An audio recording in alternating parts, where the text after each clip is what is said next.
So 1 week on from Dragon 100, just over. We're gonna have a debrief when we get back. See what went right, what went wrong, and everything in between. But right now, nice little chilled recovery run. I said probably a bit too quick, 9-minute miling, but just go with what the legs want to do. See you later.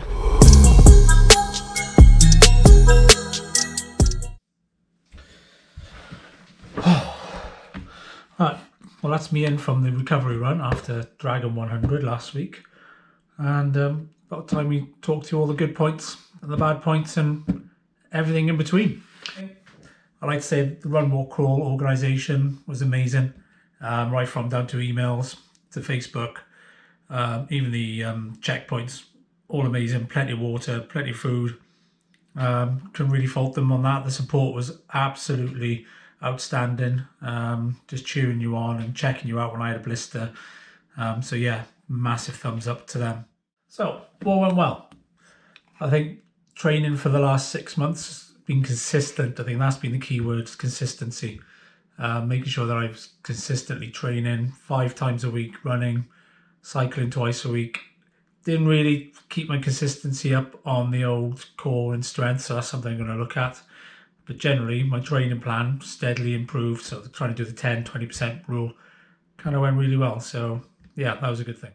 So another point, I suppose, is my the organisation I've done for my own checkpoints. Because when my fiance met me from checkpoint 3 onwards, I kind of had bags for like checkpoint 3 to 4, 4 to 5, and I did all that, organised all my gels, all my food, all my supplements, and all my water. So yeah, that was really well organised by me.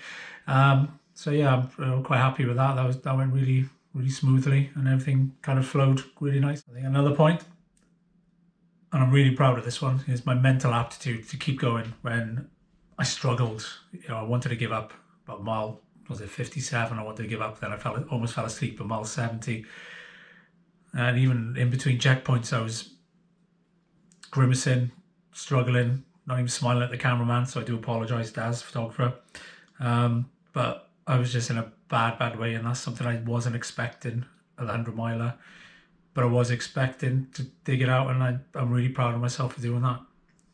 Just getting on with it, sucking up buttercup really, and just getting there at the end, knowing that I had to get there. There's no way I wasn't going to get it. Kit for the Dragons 100, I used Harrier, a 10-litre bag, amazing, perfect, no rubs, no chafing, no nothing. I then used their trekking poles. These again, working. These were amazing when I needed them to struggle up the hills and even on some flat bits, just to propel myself, especially in the last, so what was it, 200 yards, 300 yards? Saw a guy ahead of me and I knew he was on the 100, and I was like, I'm getting there. So these poles just came into their own use, and I was just propelling myself like I was skiing, and yeah, just got there. I was doing 12-minute miling at the end. It was just amazing. And to catch him just on the line, so about 100 yards from the finish, was really good for me. Socks. So I use the CEP socks. Again, compression socks, really useful, really helpful. And my feet did swell, so I couldn't take them off really, because getting any new ones on didn't really allow for that. So maybe that's something I need to look at, is to look at the socks, but they were really good. Now this was the best probably investment I made, was the Runderwear boxers. No chafing, no blisters, no nothing down there. He was kept in place, and obviously the nut butter used to help sort of lubricate down there. I know it's very, it needs to be done. Need to look after him, need to look after my legs, because if there's any pain down there, I ain't carrying on. And then my coat through the night, my arm waterproof coat. Again, another amazing little piece of kit, lightweight, and yeah, kept me dry and warm through the night, even though I had a bit of thermal layer. But yeah, my kit, touchwood, was amazing, apart from my shoes, which I'll go into in a moment. The weather was pretty good actually, can't really complain. I was checking it out all week, and it was going to be rain for the whole weekend, and then all of a sudden when we turned up, we had rain at the start. Sun, wind, bit of rain that felt like hail. At some points I was having to run covering my head because the rain was that bad, obviously with no hair. It doesn't help. But yeah, it was all right. And then the night time, we had torrential downpour. It got cold, so I did have to put gloves on. And then in the morning, a bit windy, a bit miserable for the first part. And then after that, the sun came out and it was a glorious day right to the finish. And I think I burnt my head. I got to the barber's. I know I haven't got much hair, but he said I seem to have burnt my head. So yeah, need to be careful next time. But yeah, the weather was all right. So another good thing was support from friends, family, just like Josh for dropping me at the train station, Melissa for picking me up from the train station and dropped me to the start line, and then going with Sabina to checkpoint 3, and then just random text messages again off friends and family, and I was trying to reply, but my head was down, I was focused. And then just the support as well en route.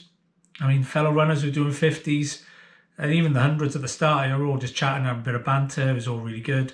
But then the 50s, when you start to struggle at like mile 65, 70, 75, and they're coming up past you because they're going a little bit quicker. But I had two of them, Dean and another guy, I can't remember his name, so I do apologise if you're watching this.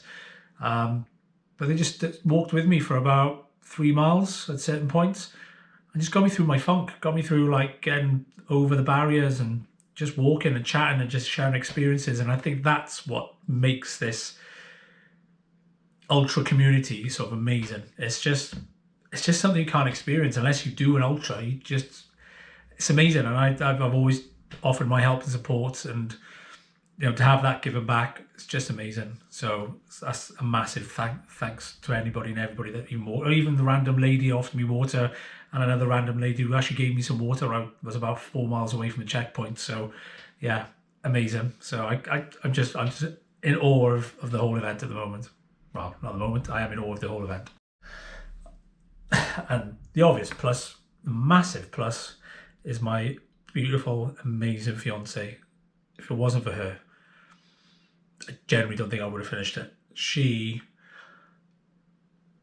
I can't put into words. She just, from checkpoint 3, even in the morning, just send me text messages saying she'll be there and she loves me and supports me. And the card I had to say, just get there 1 foot at a time, 1 foot in front of the other. Step by step, you will get there. And just turn up at checkpoint 3, and then every checkpoint after that, right up to the finish, where she would bandage my feet up, give me food, give me water, and just let me moan, let me like proper moan and be like depressed, I suppose, and just angry at myself, and And then when I was falling asleep, it was like, get up, and I was like, oh, I'm up, and just pushing me on and get me through it. And if it wasn't for her, I genuinely don't think I could have finished it. So it was a massive, massive thanks to Sabina. I just love you.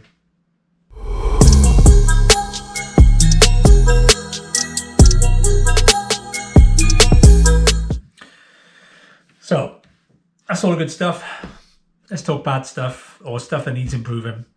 As I said before, consistency at training was amazing. I ran and I cycled and I did all that stuff. But core, weights and stretches, I didn't do consistently enough. And I look back now and I wish I had. I would have had stronger legs. And I would have got through a lot more, maybe even paced myself a bit better because of it. So that's one thing I definitely need to sort out and to look at, is to get the pacing and the core, not the pacing, the core and my strength workout sorted and consistently done. So I need to do 2-3 times a week.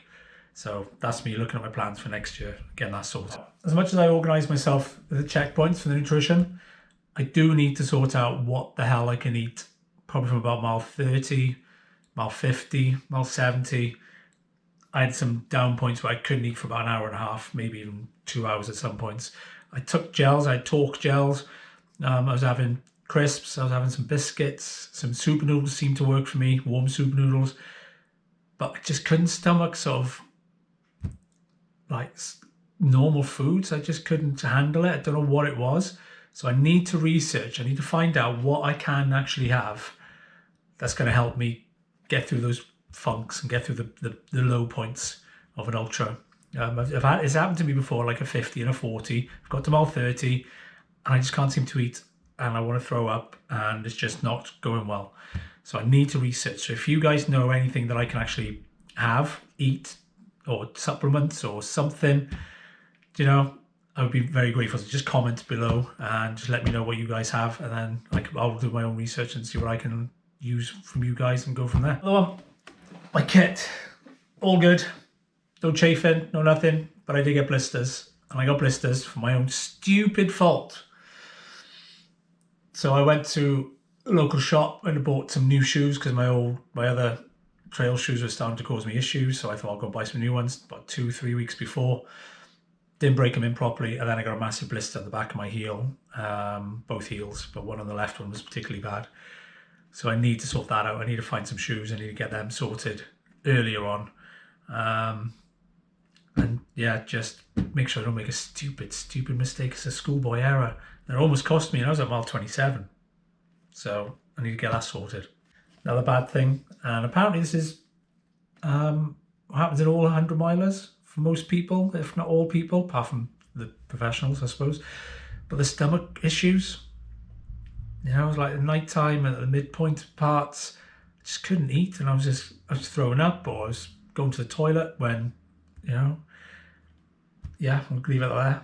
And it's just an issue that, I don't know, maybe you've got to get used to. I don't really want to keep doing that. If I'm going for a 100 miler, my stomach, I want it to be settled. So that's something I got to research and look into. So if I ever find anything, if you guys know of anything, again, just comment and let me know, and I'll have a look into it. And so another thing is, I had a bit of a blue. It's about 3 days after the event. First day was like, okay, I'm recovering. Second day, yeah, I'm still recovering and still a bit achy. But then after that, I just felt like really blue and really down. You know, a bit of, not depression, I suppose, but just post-race blues. And I wasn't in a happy place. I was agitated and just irritable and just sad. I suppose, you know, you consistently train for 6 months, 5 days a week, 6 days a week. And then you do nothing. I suppose your body's going to go, what the hell are you doing? And your brain's going, we need to do something. So I did go for a little run on Saturday. And I just come in from another run today. So that's 2 runs I've done the last 3 days. And I feel a lot better. So I'm hopeful that now I got another plan, and I'm going to keep focusing on that. And fingers crossed I won't have these funk again. But it's something to notice for next time after a big race. I will have these down moments, and I got to just prepare myself ready mentally for that. So, talk about the good points, talk about the bad points, sort of the in-betweens. There's one thing I didn't mention in my other video, was the hallucinations through the night. So, midway through the night, coming up this hill, I see this image, and I think it's Bruce Forsyth. I'm doing the old good game, and yeah, I thought I saw Bruce Forsyth, but it just turned out to be a log shaped like Bruce Forsyth.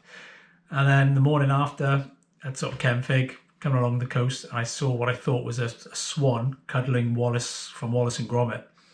And again, another log, but it's a white log with a black head sort of thing, and a rock underneath. And it just looked like Wallace from Wallace and Gromit. So yeah, that was a good thing, I suppose, or a bit of a weird thing to actually have. So yeah, that was all.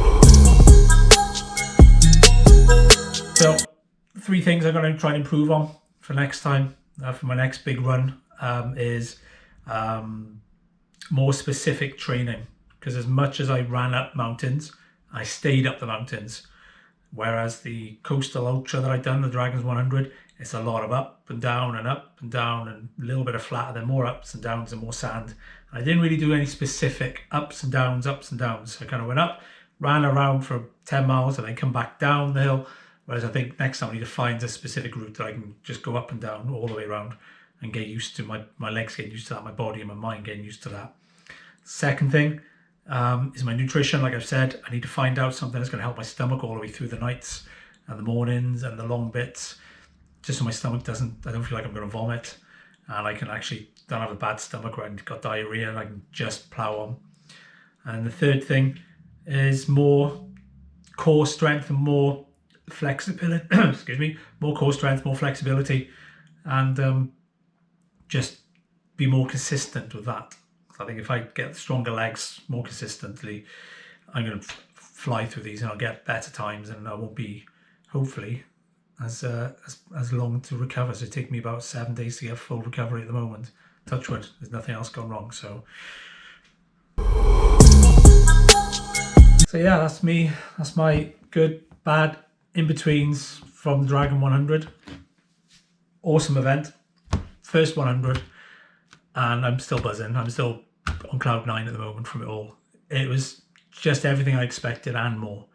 And it's given me a bit of a bug now to go on to do the next one. So, I'm planning for next year now. Keep your eyes peeled and fingers crossed. I'll let you know what I've got planned. I haven't booked it yet or done anything yet, but yeah, it's going to be another big one. But I've got my mind set on something. So thanks very much. Thanks for everybody who's liked all my previous videos. If you like this one, brilliant. I hope I've given you some sort of insight of what a 100 miler is like and what it can do, what you need to do to improve and bits and bobs. And yeah, I'm going to try and make some more videos now and see what comes up next. Right, thank you.